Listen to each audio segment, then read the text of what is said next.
Bon, alors on repart pour la troisième vidéo du programme sur culture et mouvement de pensée. On va y aller avec les paroisses, les manifestations culturelles et l'esprit d'indépendance. Alors, sans plus tarder, allons-y avec les paroisses. Les paroisses sont des divisions territoriales d'ordre religieux. Donc, si au niveau politique, on a les provinces ou les circonscriptions électorales, ben, au niveau de la religion catholique, le territoire est divisé en paroisses.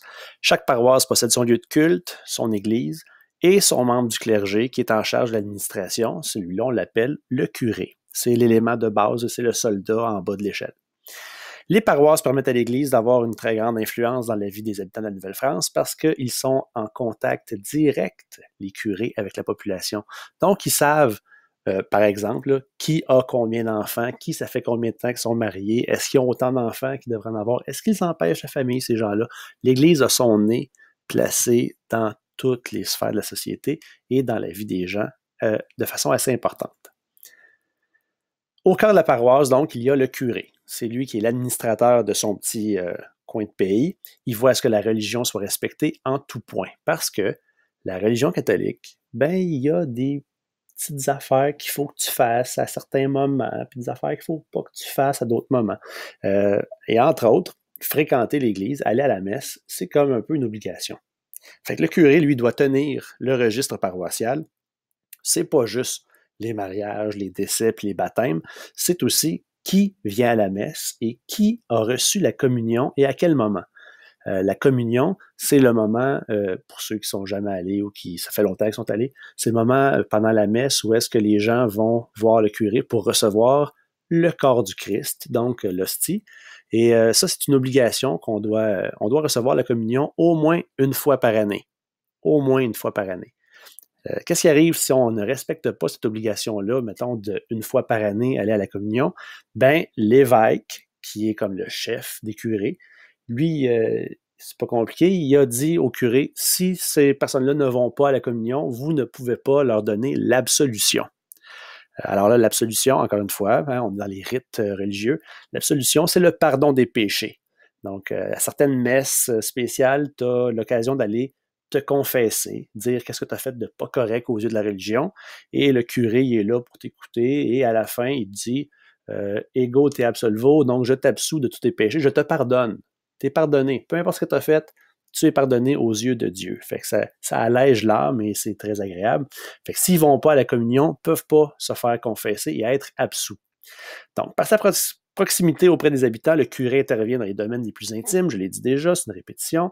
La paroisse, elle a une fonction sociale. La messe du dimanche, c'est une obligation. Alors, le parvis de l'Église, ce qu'on pourrait appeler aujourd'hui là, le plus comme le perron de l'Église, ou en fait l'espace devant l'Église, devient un lieu de rencontre très important pour une communauté. Ce que vous voyez là, c'est l'église Notre-Dame-des-Victoires dans le Vieux-Québec. On voit la petite statue de Louis XIV juste devant. Et vous pouvez imaginer que les habitants de la ville de Québec qui se rencontraient là, ben, ils avaient passé 6 jours à travailler fort, soit sur leur terre, soit dans leur commerce, peu importe. Et quand ils se rencontrent sur le parvis de l'église, ben, ils peuvent se parler et se demander des nouvelles. Ça peut patiner un petit peu. C'est par le lieu physique de l'église paroissiale que les autorités coloniales vont faire passer de l'information. Ah ben oui, le curé, sa job, ça va être pendant un moment de la messe, là, il monte un petit escalier, puis il va dans une petite corbeille, puis là, il fait son sermon, son homélie. Et puis, à travers l'homélie, ben, il va passer l'information que les autorités veulent qu'il transmette. Il en profite, tout le monde est supposé être là. Donc, on rejoint toute la population. Après ça, une fois qu'ils vont avoir reçu l'information, ben, le parvis de l'Église va leur servir de lieu de discute et pour discuter, lieu de discute, ça dit pas, lieu pour discuter et pour débattre de ces dernières nouvelles-là, de ces ordonnances-là, de ces informations-là qu'ils vont recevoir. Pensons-y, là, un endroit où est-ce que tout le monde se réunit, ben, on leur donne les nouvelles, c'est la meilleure place parce qu'il n'y a pas de journaux en Nouvelle-France encore. Il faut attendre le régime britannique pour avoir ça. C'est ni plus ni moins que l'équivalent du salon pour les gens qui ont la télévision et qui écoutent les nouvelles. Là, ils vont à la messe, ils reçoivent l'information, puis ils peuvent en discuter entre eux autres après ça. L'Église, c'est aussi très important, le gardien de la moralité. Elle, l'Église, elle sait et elle nous dit ce qui est acceptable comme ce qui ne l'est pas quel comportement est bon, quel n'est pas bon, qu'est-ce qui est un bon livre à lire, qu'est-ce qui ne l'est pas. Elle juge de la tenue vestimentaire des femmes lors de la messe du dimanche. Il y en a qui ne sont pas assez couvertes. Il y en a qui dévoilent un peu trop leur chair. Ben, on peut être assuré que ça va être dit devant tout le monde, puis on va rendre la personne bien coupable de ça, il va falloir qu'elle aille se cacher. Elle interdit la fréquentation des cabarets et d'auberges où l'on s'adonne au jeu et à l'alcool. Le jeu parce que tu peux perdre ta vie là-dedans, et l'alcool parce que ça fait ressortir le pire de l'être humain. C'est un petit peu exagéré, là, parce que dans le fond, il ne buvait pas tant d'eau que ça, c'était plus du vin ou de la bière. Mais en excès, c'est jamais bon, la modération a bien meilleur goût, on nous le dit tout le temps. L'Église surveille la manière avec laquelle la classe dominante, la noblesse, se divertit en leur disant si les pièces de théâtre qu'ils veulent monter sont bonnes ou ne le sont pas. Et j'ai mis en exemple la page couverture de Le Tartuffe ou l'imposteur. C'est drôle parce que le Tartuffe, c'est quelqu'un qui se dit très, très, très religieux, mais qui dans le fond ne l'est pas du tout, c'est un hypocrite. Et ce mot-là est passé dans la culture populaire. Tartuffe, ça veut dire hypocrite. C'est pas dans la matière qu'il faut que vous appreniez, là, je vous le dis comme ça. On est en culture, tu sais. Donc, il y a des lettres. Dans le volume, il y a un document qui existe où on voit une dame qui écrit et elle dit « Tu ne devineras pas ce que le curé a dit. Il a dit que les danses, c'était pas correct. Puis, il s'en moque un petit peu parce qu'ils vont le faire quand même, là, en arrière de ça, parce qu'on a l'esprit d'indépendance, une manière qui va embarquer aussi. La religion catholique est aussi très présente au sein des familles. Vous voyez souvent dans des reconstitutions d'époque, dans les téléromans, au cinéma, ou peu importe, ça a été très important pendant très longtemps de faire la prière avant de manger. Quand on remercie le Seigneur du repas qui est sur notre table et blablabla, ben, c'est une façon de transmettre aux générations qui suivent l'importance de la religion. Et imaginez aussi les petits-enfants qui, avant d'aller se coucher, on leur fait faire leur prière. C'est pas juste pour être des bons chrétiens, c'est au cas où ils mourraient durant la nuit, parce que le taux de mortalité infantile est quand même assez élevé, puis c'est pas des conditions idéales, là. Les maisons sont pas super isolées et chauffées comme aujourd'hui, mais ça se peut qu'étant malade, ils meurent durant la nuit. Si on fait leur prière, ben au moins on s'assure qu'il y ait plus de chances d'aller au paradis. C'est ça l'idée en arrière de la petite prière avant d'aller se coucher. Bon, ça met fin à la paroisse. Il me reste un petit peu de temps. On va aller voir les manifestations culturelles du catholicisme, puis je vais arrêter avec ça après.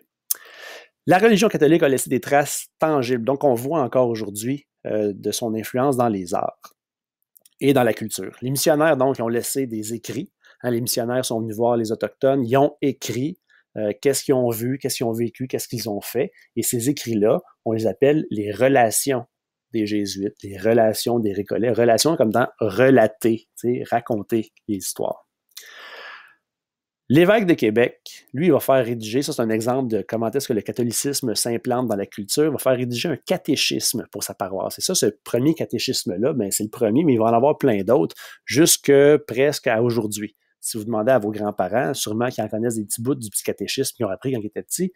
J'en ai un exemple qui s'en vient tantôt. Donc, un catéchisme, c'est un livre qui permet d'uniformiser l'enseignement de la religion. Donc, c'est des petites questions et des réponses courtes, là, une petite question, une petite réponse, que les croyants devraient apprendre par cœur. Puis en le sachant par cœur, puis que tout le monde a le même petit livre à apprendre, bien, on sait que tout le monde connaît la même chose de la religion et devrait l'appliquer de la même façon. Donc, l'exemple, là, je ne le lirai pas parce que je n'ai pas tant de temps que ça encore sur mon vidéo, mais vous voyez, vous pourrez faire pause, là. Quelle est la marque du chrétien? Mais la marque du chrétien, c'est le signe de croix. Puis là, c'est quoi le signe de croix? Il te l'explique. Ça, c'était récité par cœur, là. Comme quand tu apprends tes verbes ou n'importe quoi d'autre que tu apprends par cœur, là. Le cœur, il n'est pas tellement, mais au moins tu le sais par cœur. C'est ça. L'art qui est produit dans la colonie, pendant le régime français, c'est de l'art qui est religieux. C'est ça le sujet de toutes les œuvres d'art. C'est une scène de la vie religieuse. Ça va être un crucifix, ça va être un autel qui va être fait pour une église. Ça sert à décorer les églises et ça montre la présence de Dieu partout dans la colonie. Alors là-dessus, je vais faire pause et on va se reprendre après ça avec l'esprit d'indépendance des Canadiens.